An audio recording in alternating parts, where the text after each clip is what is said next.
daripada Allah. Di sini Yesus mengeliminasi dirinya dari Tritunggal. Selamat datang di kebenaran. Itu kan kemanusiaannya. Ya iya, dia bilang seorang kok di sini. Kemanusiaannya. Kapan Yesus ngomong tak sealah pun? Kalau ada. Ada nggak Yesus ngomong tak sealah pun? Kan nggak ada. Yesus selalu komitmen, konsisten. Dia ngaku adalah orang.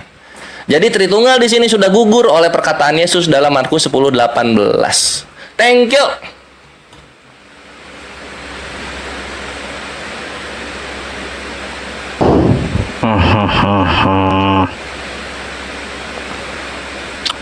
Oke, tunggu waktu ya teman-teman. Mantap, give gua 300. Wah, ini penonton di tempat saya 80 juta ini penonton tempat saya ya. 80 juta, bayangkan teman-teman. Woi, di gua 130.000, mantap.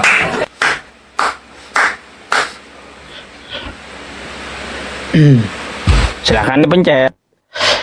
Oke, kawan, saya pertama-tama mau nanggapi Eman dulu.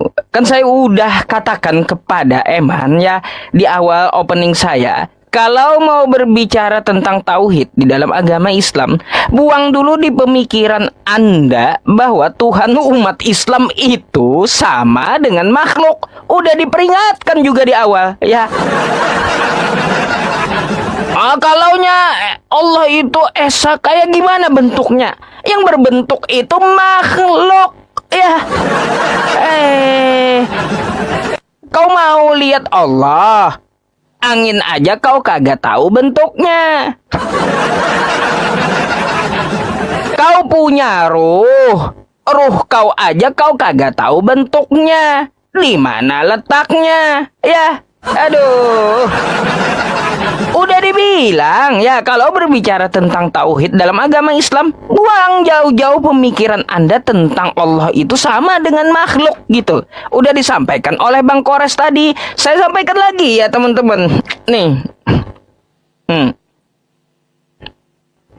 Sifatnya adalah mukhallafatul lil hawadits. Allah itu berbeda dengan sesuatu yang baru gitu. Artinya apa sesuatu yang baru? Dia berbeda dengan yang ada di dunia ini.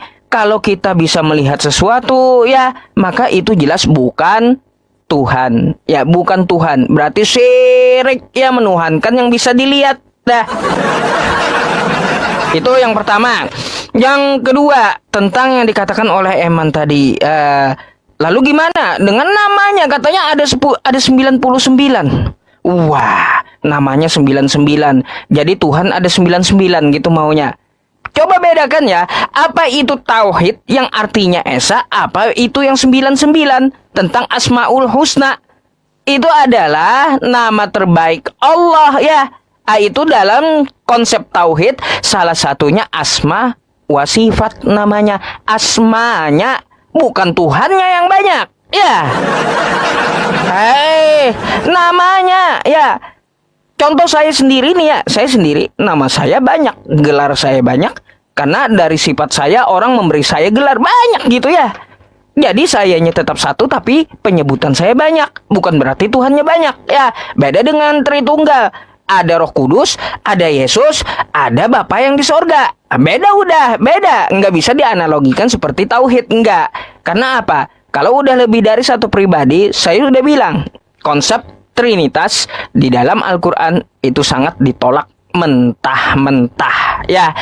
Berkaitan tentang masalah Bible, tadi kan saya bertanya tentang teknisnya kayak gimana cara menyatukan Tuhan itu kayak gimana. Soalnya di waktu yang sama, di tempat yang sama, di tempat yang beda, mereka katakan bahwa Tuhan mereka itu satu gitu loh.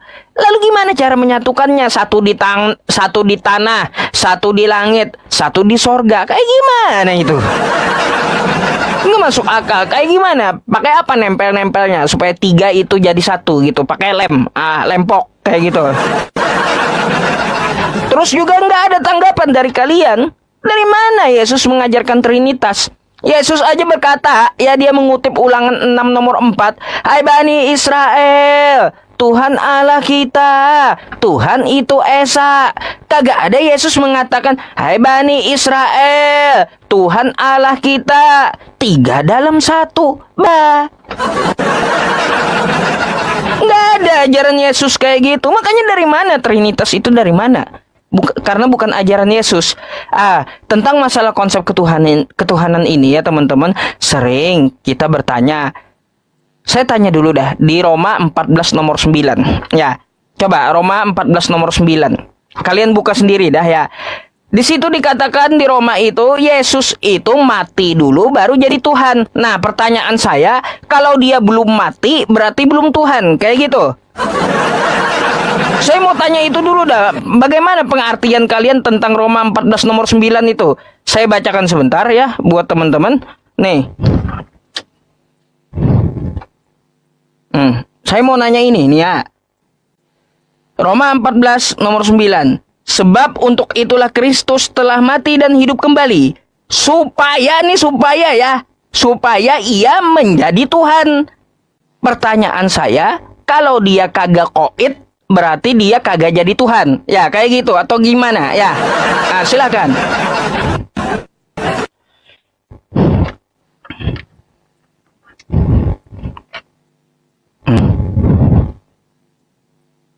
Tunggu ya waktunya. Oke, untuk Bro Eman silakan ya. Kalau nggak bisa jawab semua, nanti sisakan sama saya supaya kita bagi itu karena waktu ya. Karena teman-teman Muslim itu menjelaskan keimanan dia cuma sebentar saja. Nggak apa-apa. Oke, silakan Bro Eman.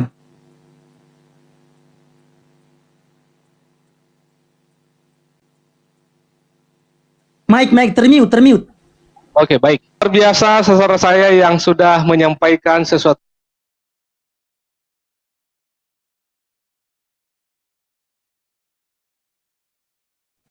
maupun juga Pak Yusuf. Luar biasa bagi saya, tetapi saya katakan dan tekankan, tentu ini bagi mereka yang tidak belajar.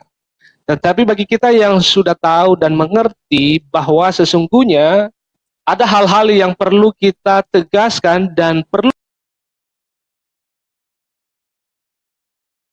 sedikit untuk membahas apa yang disampaikan tadi Bang Kores. Tentang sebutan tadi ya, yang disebutkan tentang nama-nama Allah. Nah, perlu saya tegaskan bahwa kita sedang tidak berbicara tentang nama-nama Allah. Karena memang di dalam perjanjian lama itu banyak nama Allah yang disebutkan di sana, ya. Maupun juga dalam perjanjian baru, kita sedang tidak membahas itu. Tetapi kita bicara adalah tentang Allah Tritunggal dan Tauhid. Itu yang pertama. Yang kedua, juga Bang Kores mengatakan tadi bahwa memang saya sempat menyatakan bahwa Allah yang mudah dimengerti sesungguhnya dia adalah bukan Allah. Tetapi dibalik Bang Kores menyatakan bahwa kebalik seperti itu. Karena kenapa? Allah yang Anda percaya itu kurang komunikasi. Nah, mesti kita harus melihat bahwa dalam konteks ini, kalau saja misalnya kita ambil gambaran saja, kalau menciptakan atau membuat sesuatu, atau itu misalnya robot, apakah robot itu benar-benar mengenal kita sebagai pencipta? Sebagai penciptanya, seutuhnya? Sama sekali mustahil dan itu tidak mungkin. Karena dia hanya sebagai temuan saja. Kalau kita orang Kristen, temuan. Bukan diciptakan, temuan, sesuatu hal temuan itu. Dan mustahil dia bisa mengenal penemunya itu 100%. Maka lagi-lagi saya mengatakan bahwa kalau Bang Kores menyatakan bahwa Allah yang disembah atau Allah Tauhid yang disembah oleh Bang Kores maupun juga Pak Yusuf itu mudah dimengerti, maka lagi-lagi saya mengatakan bahwa itu melanggar, bukan melanggar sih, itu apa namanya, itu sesuatu hal yang kontradiktif dari logika kita. Karena apa? Kita adalah manusia yang terbatas soal akal. Tetapi kita bisa secara sempurna mengenal Sang Pencipta. Maka bagi saya ini sesuatu hal yang perlu ditegaskan kembali. Maka ini adalah tadi dijelaskan tentang Tauhid. Hanya menggambarkan tentang bahwa Allah itu tidak serupa. Tidak boleh digambarkan. Tetapi bagaimana, pertanyaannya adalah bagaimana mengaplikasikan sifat-sifat Allah itu. Misalnya nih, Allah berbicara melalui firman-Nya. Apakah itu termasuk hanya menunjukkan ketauhidan Allah itu sendiri? Sedangkan dia berbicara keluar suaranya atau firman. Atau tentang sifat-sifatnya. Bagaimana Anda memahami itu? Masih berpegangkah tentang tauhid? Atau bagaimana? Nah, ini adalah sesuatu hal yang perlu untuk kita memahami apa yang saya sampaikan tadi. Nah, itu. Yang kedua, yang berikutnya adalah tentang apa yang disampaikan oleh Pak Yusuf, ya, Pak Yusuf. Maka ini adalah berbicara tentang Roma, ya. Ini berbicara tentang apa tadi? Roma pasal 14 ayat yang ke-9. Apa bunyinya di sana? Sebab untuk itulah Kristus telah mati dan hidup kembali supaya ia menjadi Tuhan. Nanti kita cek bahasa aslinya itu apa. Mari kita cek dulu, ya. Mari kita cek dalam bahasa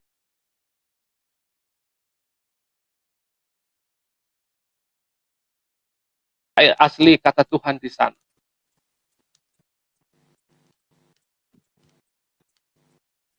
Maka di dalam terjemahan lain mengatakan bahwa untuk tujuan itulah Kristus mati bagi kita supaya ia dapat dijadikan sebagai Allah baik pada waktu kita hidup maupun pada waktu ia mati.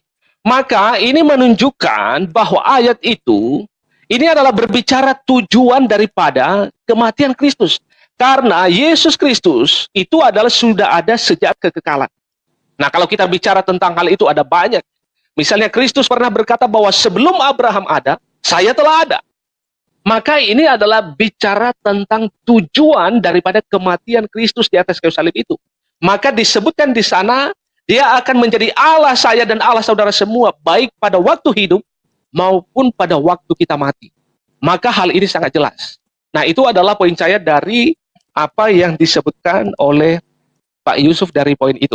Maka itu adalah yang perlu saya sampaikan. Kira-kira apa lagi yang tadi disebutkan dalam teks ini? Oke, silakan Pak Arif. Ya.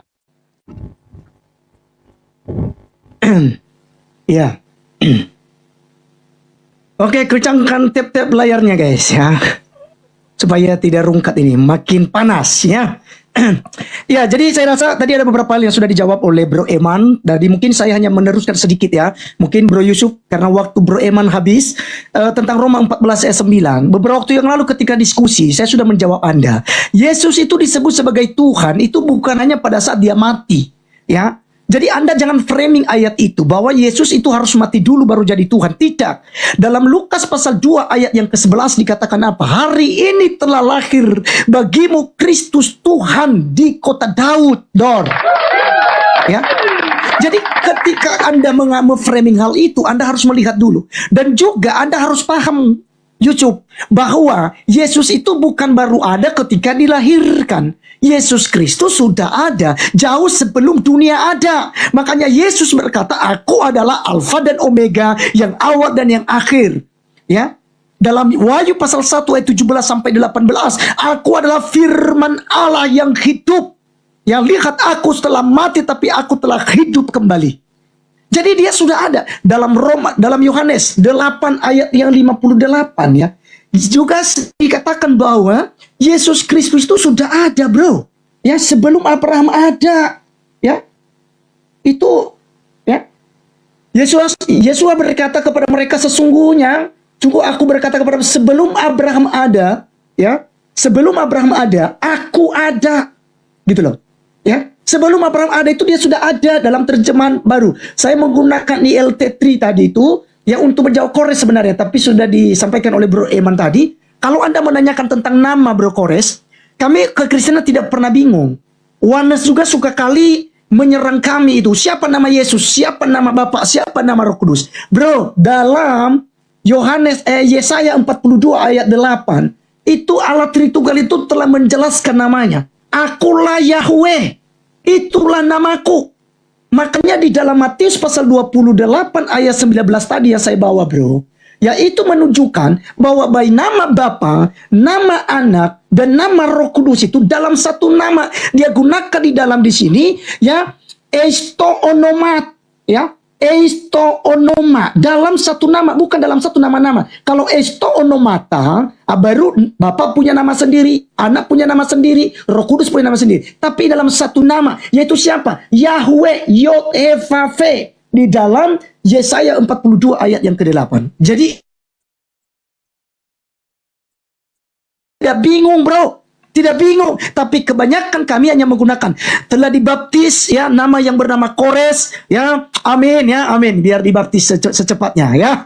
Oke ya kawan-kawannya, ya, sama Ustaz Ucup, ya, nanti saya baptis. Jadi dikatakan apa kawan-kawan? Ya, telah dibaptis di dalam nama Bapa, Anak dan Roh Kudus. Amin, ya kan gitu. Dalam nama siapa? Yaitu dalam nama Allah yang diperkenalkan kepada Musa. Ya, Ehye Aser Ehye, aku adalah aku. Ya, dan orang Yahudi mengenalnya sebagai Yahweh. Jadi itu terkait tentang nama. Lalu rokok tadi Anda membawa dalam Markus, ya. Markus pasal 10 itu adalah perumpamaan tentang itu. Pertanyaan sebentar. 18 saya buka dulu, ya. Putus-putus ya? Oh, muda dan kaya. Iya. Jadi dikatakan apa? Dan Yesus berkata kepadanya, mengapa engkau mengatakan aku baik? Tidak seorang pun yang baik kecuali satu, yaitu Elohim. Ini Yesus Kristus merujuk dan memberikan perkenalan kepadanya bahwa memang Elohim itu satu. Tapi ingat, Elohim yang kita maksud itu siapa? Yaitu Bapa. Di dalam Bapa ada firman-Nya, dan di dalam Bapa juga ada Roh-Nya. Ya, makanya dikatakan dalam Tritunggal itu. Ya, jadi bukan berarti kapan dipersatukan, kapan. Dia satu adanya. Yohanes 10 ayat yang ke-30 menjelaskan itu, Ustaz Yusuf. Aku dan Bapa adalah satu. Itu sebabnya Yesus katakan, aku tidak berbuat sesuatu daripada diriku sendiri, melainkan dari Dia yang telah mengutus aku. Ya, jadi ini pertanyaan Korsen, pertanyaan Yusuf, saya sudah jawab dalam hal ini. Karena Bro Eman tadi itu kehabisan waktu. Jadi saya bagikan langsung untuk menjawab itu, ya. Nah, sekarang pertanyaan saya tentang tauhid, bro. Terserah apakah Kores dan Yusuf dan dia menjawab.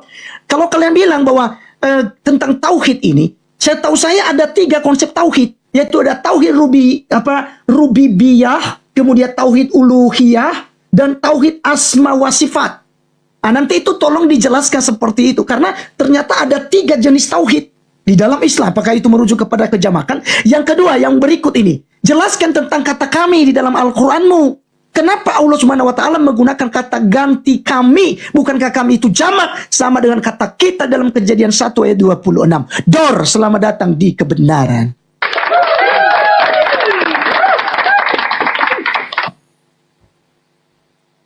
Oke, jawab Bang Kores.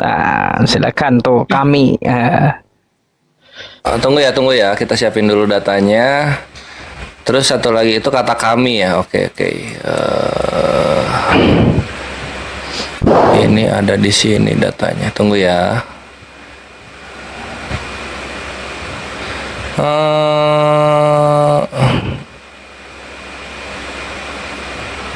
Gudang amunisi literasi Islam.